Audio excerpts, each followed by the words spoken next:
स्वागत है आज की वीओडी क्लासेस में। आज हम ज्योग्राफी शुरू करने जा रहे हैं, तो आज हम उसकी कुछ महत्वपूर्ण बिंदुओं पर पहले नजर रखते हैं जो हमारे लिए बहुत जरूरी है। तो सबसे पहले हम समझ लेते हैं ग्लोब क्या है। तो ग्लोब किसी भी खगोलीय पिंड का एक त्रिआयामी मॉडल होता है जिसपे हम उस पिंड पे पाए जाने वाली भौतिक चीजों को देख सकते हैं।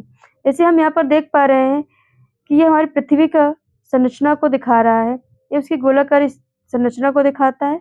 और यहाँ पर हम एक धुरी देख पा रहे हैं, ये धुरी पृथ्वी के एक्सिस को दिखाता है। वास्तव में ऐसे कुछ नहीं है, पर उसको दिखाने के लिए कि पृथ्वी जिस पे घूम रही है तो वहाँ पर एक धुरी है जो नॉर्थ पोल से साउथ पोल को जाती है, मतलब उत्तरी ध्रुव से दक्षिणी ध्रुव तक जाती है। अब यहाँ पर ग्लोब पर हमारे कुछ अक्षांश और देशांतर रेखाएं भी होती हैं। इस प्रकार जो रेखाएं उत्तरी ध्रुव से दक्षिणी ध्रुव तक जाती है उन्हें हम देशांतर कहते हैं, और जो पूर्व से पश्चिम को गोलाकार वृत्त बनाते हैं उन्हें हम अक्षांश कहते हैं। अक्षांश और देशांतर के बारे में हम आगे भी विस्तार से पढ़ेंगे। तो आगे देखते हैं हम ग्लोब क्या है। पृथ्वी या किसी अन्य खगोलीय पिंड का एक त्रिआयामी गोलाकार मॉडल है जिसमें महाद्वीपों, देशों और महासागरों को उनके सही आकार और स्थान पर दिखाया जाता है। और इसमें क्या है कि एक वास्तविक प्रतिरूप जो पूरी सतह को विकृत किए बिना दिखाता है। ग्लोब पर भूमध्य रेखाएं, अक्षांश और देशांतर रेखाएं बनी होती हैं जो उसके स्थान को निर्धारित करने में मदद करती हैं। फिर देखो ग्लोब एक धुरी पर टिका हुआ है जो पृथ्वी की तरह उसे पश्चिम से पूर्व में घूमने में मदद करते हैं। तो हम धुरी इसलिए लेके चल रहे हैं क्योंकि हम कहते हैं कि पृथ्वी अगर घूम रही है तो किसी एक केंद्र से होकर घूम रही होगी, उस केंद्र से होकर के हम एक्सिस को ले जाते हैं, उसकी धुरी को ले जाते हैं। तो अगर एक प्रश्न बनता है कि पृथ्वी कैसे घूमती है, तो पृथ्वी जो है वो पश्चिम से पूर्व की ओर घूमती है। अब समझते हैं कि धुरी क्या है। पृथ्वी की धुरी एक काल्पनिक रेखा है जिसके चारों ओर पृथ्वी घूमती है। पृथ्वी अपनी धुरी पर 24 घंटे में एक चक्कर घूम जाती है, जिसे हम क्या कहते हैं, घूर्णन कहते हैं। इसे हम घूर्णन कहते हैं, और इसी के कारण दिन और रात होते हैं। झुकाव और घूर्णन के कारण साल के अलग अलग समय में पृथ्वी के उत्तरी और दक्षिणी गोलार्ध को अलग अलग मात्रा में सूर्य का प्रकाश मिलता है, जिससे है क्या, मौसम बनते हैं। इस बात को हम आगे भी विस्तार से समझेंगे, पर अभी देख लेते हैं कि मान लीजिए ये सूर्य है और इसके चारों ओर पृथ्वी चक्कर लगा रही है। मान लीजिए अभी पृथ्वी यहाँ पर है और ये इसका नॉर्थ पोल है और ये साउथ पोल है। फिर ये घूमते हुए जब इसे चक्कर लगाते हुए यहाँ पर आएगी तो इसका नॉर्थ पोल सूर्य से दूर और साउथ पोल सूर्य के पास। इधर नॉर्थ पोल पास में था और साउथ पोल दूर था सूर्य से। अब इधर साउथ पोल पास में आ गया और नॉर्थ पोल क्या हो गया, दूर हो गया। अब यही पृथ्वी घूमते हुए जब यहाँ पर आएगी तो ये देखिएगा इसका साउथ पोल पास में रहेगा, नॉर्थ पोल क्या रहेगा, दूर रहेगा। फिर ये जब घूमते हुए यहाँ पर आएगी तो इसका नॉर्थ पोल सूर्य के पास पड़ेगा और साउथ पोल क्या हो जाएगा, दूर हो जाएगा। इसके झुकाव की वजह से ही इस पे अलग अलग मात्रा में सूर्य का प्रकाश मिलता है और मौसम बनते हैं। अब हम अक्षांश को समझ लेते हैं। तो अक्षांश क्या है। अक्षांश क्षैतिज दिशा में पूर्व से पश्चिम वृत्ताकार रूप में निर्मित होते हैं। अगर हम इसकी परिभाषा की बात करें तो अक्षांश पृथ्वी की सतह पर भूमध्य रेखा के उत्तर या दक्षिण में किसी स्थान की कोणीय दूरी को कहते हैं।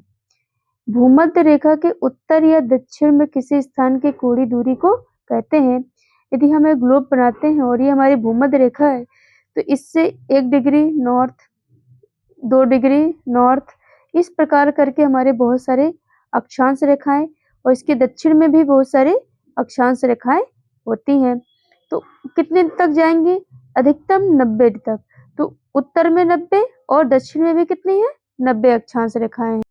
यहाँ पर हम कुछ महत्वपूर्ण अक्षांश रेखाओं की बात करेंगे, जिसमें सबसे पहले है भूमध्य रेखा। तो पृथ्वी के केंद्र से गुजरने वाले 0 डिग्री अक्षांश पर स्थित यह एक काल्पनिक रेखा है। यदि हम इसको समझे तो ये हमारा ग्लोब है और ये हमारी क्या है, भूमध्य रेखा, जो बीचों बीच से जाती है। अगर इसको बीचों बीच से देखें तो पृथ्वी को ऐसे 2 बड़े भागों में डिवाइड करती है, एक उत्तरी गोलार्ध और एक क्या, दक्षिणी गोलार्ध। भूमध्य रेखा सबसे बड़ा वृत्त बनाती है और इस पर ये चूंकि ये बीचों बीच है तो लगभग सूर्य का प्रकाश पूरे वर्ष बराबर मिलता है, जिससे यहाँ दिन और रात लगभग क्या होते हैं, बराबर होते हैं। और दिन और रात बराबर होने के कारण इसे ही विषुवत रेखा भी कहते हैं, विषुव रेखा भी कहते हैं, या भूमध्य रेखा कहते हैं। तो यहाँ एक प्रश्न बनता है कि ऐसा कौन से अक्षांश है जो सबसे बड़ा वृत्त बनाते हैं, तो वो हम कहेंगे भूमध्य रेखा। ऐसा कौन सा अक्षांश है जिसपे दिन और रात लगभग वर्ष भर बराबर रहते हैं, तो वो भी कहाँ पर है, भूमध्य रेखा पर। अब कर्क रेखा क्या है, तो पहले इस बात को समझने के लिए कि ये मान लीजिए अगर हमारे पृथ्वी है और ये सूर्य है, अगर इस पर सूर्य की किरणें पड़ेंगी तो किसी हद तक, पहले भूमध्य रेखा पे तो ये मान लीजिए सीधी पड़ रही है, परंतु यहाँ पर किसी हद तक ही दूसरे क्षेत्र पर सीधी पड़ेंगी। उसके बाद कुछ क्षेत्र ऐसा भी होगा जहाँ सूर्य की किरणें ना के बराबर पड़ेंगी। तो ऐसे दो बिंदु जहाँ पर उत्तर और दक्षिण में जहाँ तक सूर्य की किरणें लंबवत पड़ती हैं, तो वो उत्तर में भी 23.5 डिग्री तक ही लंबवत रहती हैं। साल में कम से कम एक बार यहाँ पर लंबवत सूर्य होते हैं। और इस तरह दक्षिण में भी 23.5 डिग्री पर साल में कम से कम एक बार लंबवत सूर्य की किरणें पड़ती हैं। कब हम कर्क रेखा समझते हैं, तो भूमध्य रेखा के उत्तर में लगभग 23.5 डिग्री अक्षांश पर खींची गई एक काल्पनिक रेखा है। ये पृथ्वी पर सबसे उत्तरी अक्षांश है जहाँ सूर्य की किरणें 90 डिग्री पर वर्ष में कम से कम एक बार पड़ती हैं। और जिस दिन यहाँ पर सूर्य की किरणें लंबवत पड़ती हैं उसे हम कर्क संक्रांति कहते हैं। ये 21 जून का दिन होता है, जिस दिन उत्तरी गोलार्ध में सबसे बड़ा दिन और सबसे छोटी रात होती है।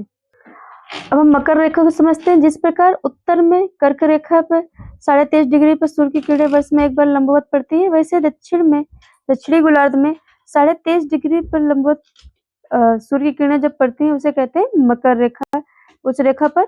और ये पर 22 दिसंबर को सूर्य की किरणें लंबवत होती हैं, इसलिए यहाँ पर 22 दिसंबर को सबसे बड़ा दिन और सबसे छोटी रात होती है, जिसे मकर संक्रांति कहते हैं और इसे शीत अयनांत भी कहते हैं।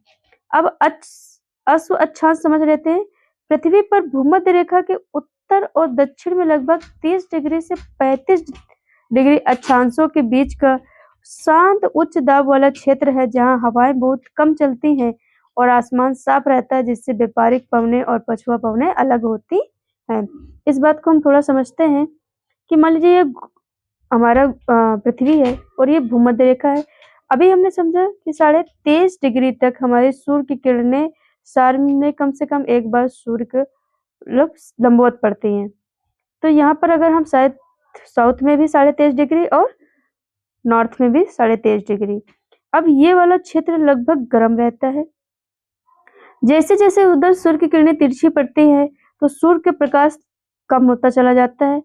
तो हम यहाँ पर एक इस क्षेत्र से अगर हम डिवाइड कर दें इधर, तो यहाँ पर जो सूर्य की किरणें पड़ेंगी वो क्या रहेंगे, बहुत ही कम रहेंगी, तो ये ठंडा रहेगा। तो ये जो गर्म और ठंडे के बीच वाला ये जो क्षेत्र है, इस क्षेत्र में क्या होता है, उच्च दाब होता है, शांत बहुत माहौल होता है। और यहाँ पर क्या होता है कि शांत माहौल होने की वजह से यहाँ पर बिल्कुल आसमान साफ होता है। और इसी की वजह से जब कभी कभी जहाजों को यहाँ से गुजरने में समस्या होती थी, तो अपने जहाज का वजन कम करने के लिए घोड़ों को पानी में क्या करते थे, फेंक देते थे, जिससे उसका वजन कम हो जाए। और इसी वजह से इसका नाम पड़ गया अश्व अक्षांश। इसे उपोष्ण उच्च वायुदाब पेटी भी कहते हैं। अब हम अक्षांश के कुछ महत्वपूर्ण बिंदुओं पर चर्चा कर लेते हैं कि भूमध्य रेखा के उत्तर और दक्षिण में 1-1 डिग्री के अंतराल पर 90-90 अक्षांश वृत्त होते हैं। दो अक्षांश रेखाओं के मध्य की दूरी 111 किलोमीटर होती है।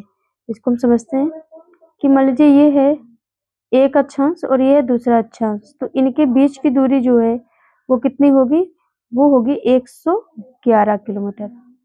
111 किलोमीटर ये फिक्स होती है। और इनके बीच का जो क्षेत्र होता है इसे कहते हैं जोन, इसे जोन कहते हैं। अगर हम बात करते हैं कि कुल कितने अक्षांश होते हैं, तो अगर हम कुल अक्षांश गिने तो एक हमारी भूमध्य रेखा, 90 उत्तरी गोलार्ध में और 90 दक्षिणी गोलार्ध में, तो टोटल हमारे हो जाते हैं 181। पर यदि हम देखते हैं कि जो जैसे जैसे हम उत्तर में जाते हैं तो 90 डिग्री पे जब हम ये उत्तरी ध्रुव और दक्षिणी ध्रुव की बात करते हैं तो इनको हम बिंदु के आकार का मानते हैं और बिंदु के आकार की वजह से हम ये कहते हैं कि ये एक वृत्त नहीं है। अगर ये एक वृत्त इसको न माने तो हमारा एक इसकी गणना पे अब थोड़ा सा बदलाव होगा कि एक हो जाएगी भूमध्य रेखा और उत्तरी में हो जाएंगे 90 में से एक कम 89 और दक्षिण में भी कितने हो जाएंगे 90 में से एक कम 89, तो टोटल हो जाएंगे हमारे 179। अब हम बात करते हैं आर्कटिक वृत्त और अंटार्कटिक वृत्त।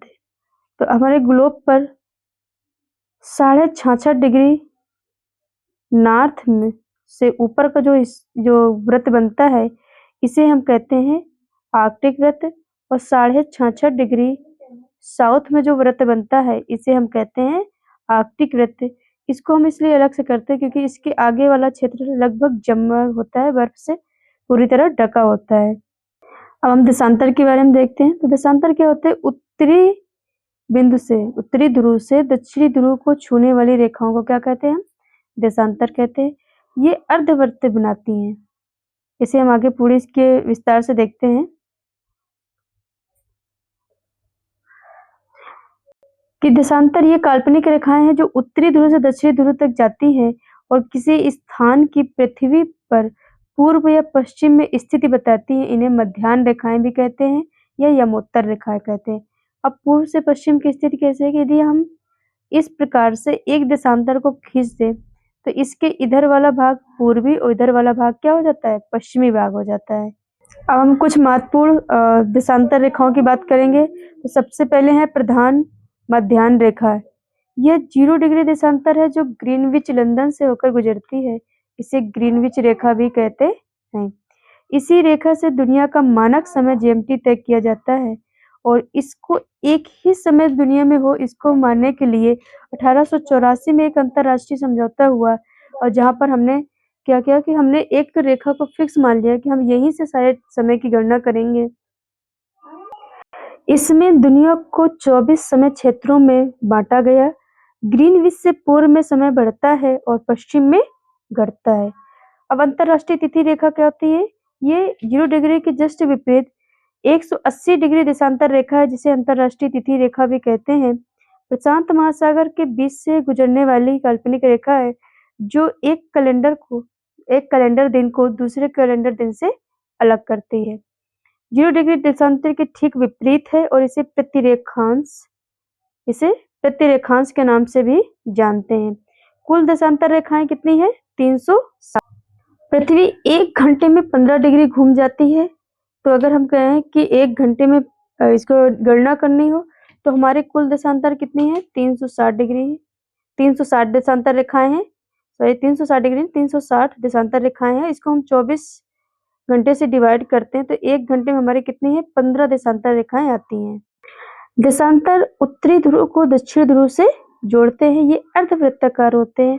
2 देशांतरों पर सबसे ज्यादा दूरी भूमध्य रेखा पर होती है क्योंकि अगर इसकी हम संरचना बनाते हैं इस प्रकार से तो यदि उत्तरी ध्रुव से दक्षिणी ध्रुव को इस प्रकार आते हैं देशांतर तो ये एक दूसरे को उत्तरी ध्रुव और दक्षिणी ध्रुव में लगभग एक दूसरे को बिल्कुल सटीकता से छू जाते हैं और जो इनके बीच में सबसे ज्यादा दूरी होती है वो कहाँ पर होती है? भूमध्य रेखा के पास में।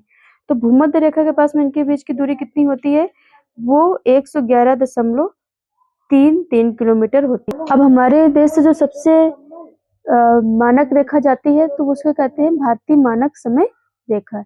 यह रेखा उत्तर प्रदेश के नैनी अब के जो इलाहाबाद के पास से गुजरती है। ये ग्रीनविच मेन टाइम जीएमटी से 5 घंटे 30 मिनट आगे है। तो हमारे देश से कौन सी देशांतर रेखा गुजरती है? तो हमारे देश से गुजरती है 82.5 डिग्री पूर्वी देशांतर रेखा गुजरती है जो भारत का मानक समय है। ये भारत के 5 राज्यों से होकर गुजरती है: उत्तर प्रदेश, मध्य प्रदेश, छत्तीसगढ़, उड़ीसा और आंध्र प्रदेश। इसके बारे में हम आगे भी जब भारत का परिचय पढ़ेंगे तो वहां पर भी इसके बारे में हम देखेंगे। तो आज के लिए इतना ही। धन्यवाद।